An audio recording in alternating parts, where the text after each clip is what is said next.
Pire intro de l'histoire de YouTube. Aujourd'hui, on va fabriquer une fontaine de dégraissage. On m'a donné ce magnifique petit bidon Total. Voilà, un petit fût quoi, qui contenait de l'huile. Et bien c'est tout simple, nous allons en faire une fontaine de dégraissage. Et ça c'est de la balle. Comme ça je pourrais laver toutes mes pièces sales assez facilement. Ça va être vraiment du basique, hein. On va pas faire un truc de luxe et tout ça. Moi je prends que des pièces de récupération parmi tout ce que j'ai dans mon garage. Le but, dans un premier temps, nous allons couper la tête à 20 cm et la retourner. Ce qui fera le bord et le fond. Ça va faire le fond du coup. Ça sera l'évacuation ici.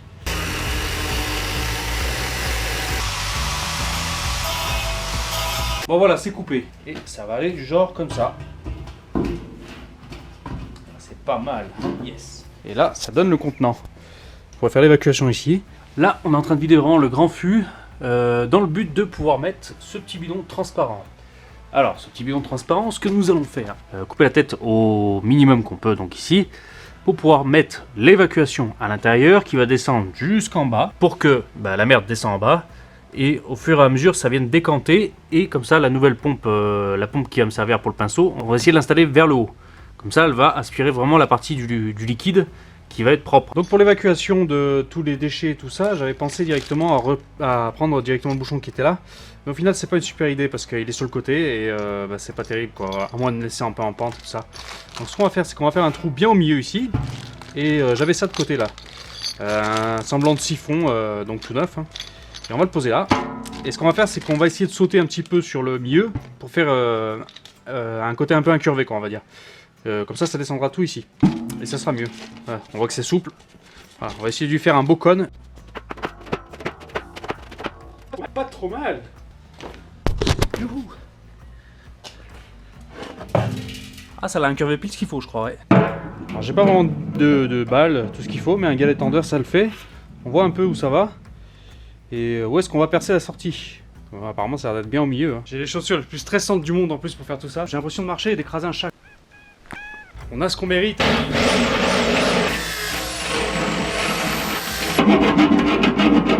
Là, on serre bien comme il faut.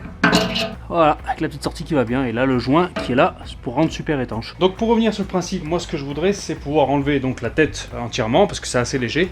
Pour pouvoir accéder au bidon si j'en ai besoin. Donc là je suis en train de calculer la sortie d'évacuation, donc comme on peut le voir ici, pour que ça puisse tomber pile poil à la hauteur, que le tuyau aille au plus bas possible. Comme ça, ça va déposer vraiment les grosses particules bien au fond. Et du coup avec ce beau bidon transparent, je vais pouvoir voir si il est temps de changer ou pas le liquide de nettoyage. Donc là on va prendre vite fait une petite dimension à la volée. Bon, globalement combien ça ferait, donc ça sera à peu près par là le fond. Par ici, donc ça serait 43. Allez, la petite astuce du bâtiment, quand t'as pas l'embout femelle qui va dans le mâle qui est juste là, un petit coup de chauffe là avec ça, ça se fait tout seul.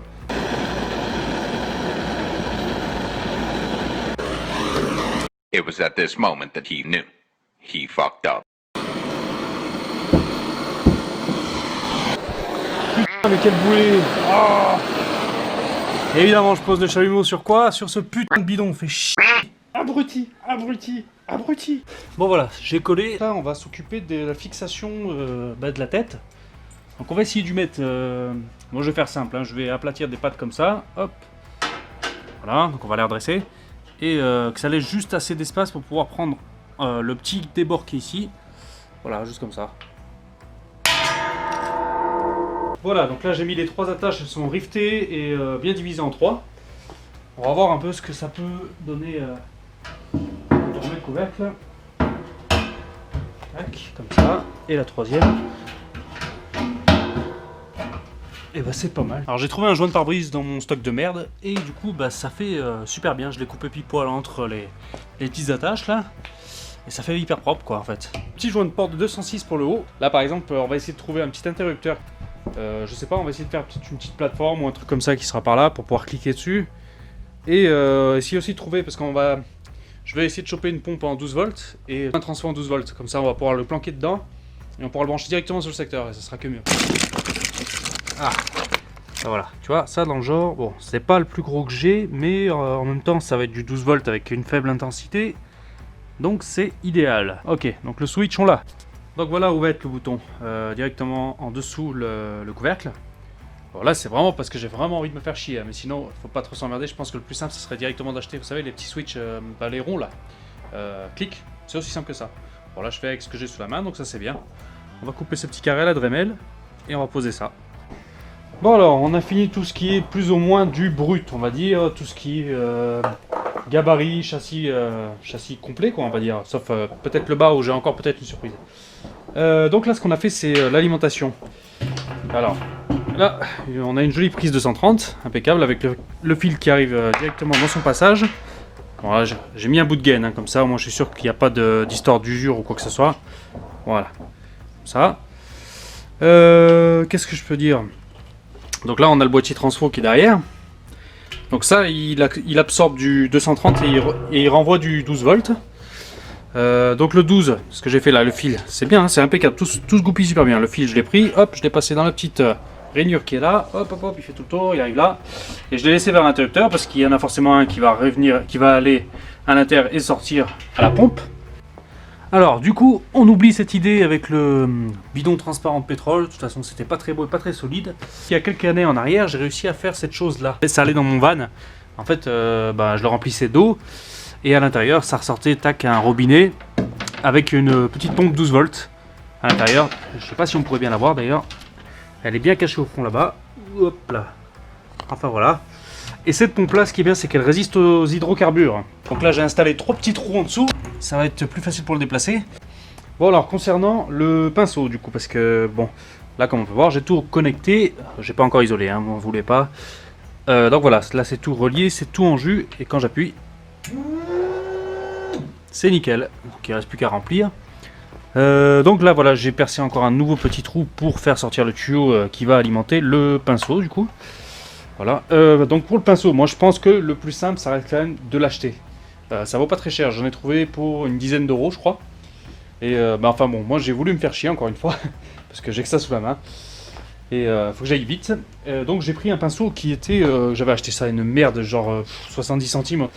Donc c'est un pinceau comme ça.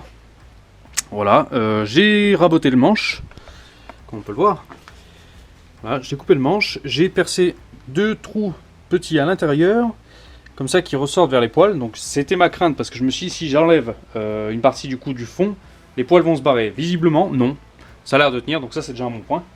Donc là voilà, après j'ai percé un trou en diamètre 10 parce que c'est un tuyau en 11 que j'ai. Et j'ai plus qu'à l'enfiler de force juste ici et normalement ça devrait le faire impeccable. Bon allez, pinceau connecté, tout est prêt. Là c'est rempli juste d'eau pour la phase de test. Bon allez, c'est rempli. On a rempli par le siphon. Premier test, c'est parti. Oula. Ouais, alors bon.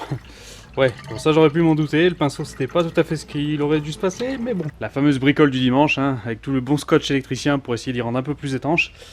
On va voir.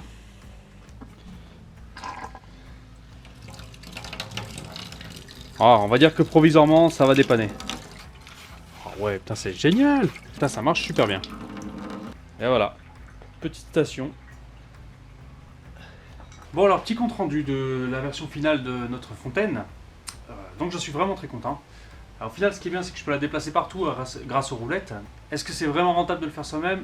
Je pense que oui, quand même, malgré tout. Bon, j'ai passé une journée. Mais c'est quasiment que de la récupération. Donc, on va dire que les roulettes, là, j'en ai eu pour 6 € de roulettes. La pompe, 6 € aussi, donc ça fait 12. Le bidon, on me l'a donné, et ça, ce qui est bien, c'est que ce genre de bidon, il y en a plein qui les bradent ou qui les donnent, donc ça on peut en trouver. Et ce qui est encore mieux, c'est que là, bon, c'est un total, mais tu peux avoir des bidons de toute marque, quoi, au final, ceux que tu veux, c'est toujours joli. Un bidon dans un garage, faut dire ce qui est, ça fait tout son charme. Bon, enfin bref, bon, je vais pas vous faire le récap complet, mais je pense que pour une trentaine d'euros, c'est jouable. Quand on regarde les fontaines, les premiers prix qui arrivent, c'est en moyenne 70 €, vraiment le plus bas qu'on peut trouver, 70. Donc ça fait quand même une grosse différence. Ça vaut le coup quand même de passer une journée pour ça. Et le gros avantage, c'est surtout qu'elle tient grâce à son châssis d'elle-même, quoi, en fait. Écoutez, j'espère que ce tuto vous a plu et que vous pourrez en faire bon usage. Voilà, donc du coup, on se retrouve pour un prochain tuto. Moi-même, qu'est-ce qu'on va essayer de fabriquer la prochaine fois encore? Ciao! Ah bah oui, si. Abonne-toi. Abonne-toi, voilà. Tu cliques sur le bouton rouge en dessous, c'est marqué s'abonner. Clique sur la cloche! Comme ça, au moins, j'ai l'impression de faire des choses qui servent, quoi, voilà. C'est la moindre des choses, tu t'abonnes, ça coûte rien, un petit clic. C'est tout. Comme ça, je deviens célèbre, je passe à la télé, je tombe dans la drogue et je fais une overdose. Oh, putain. Abonne-toi.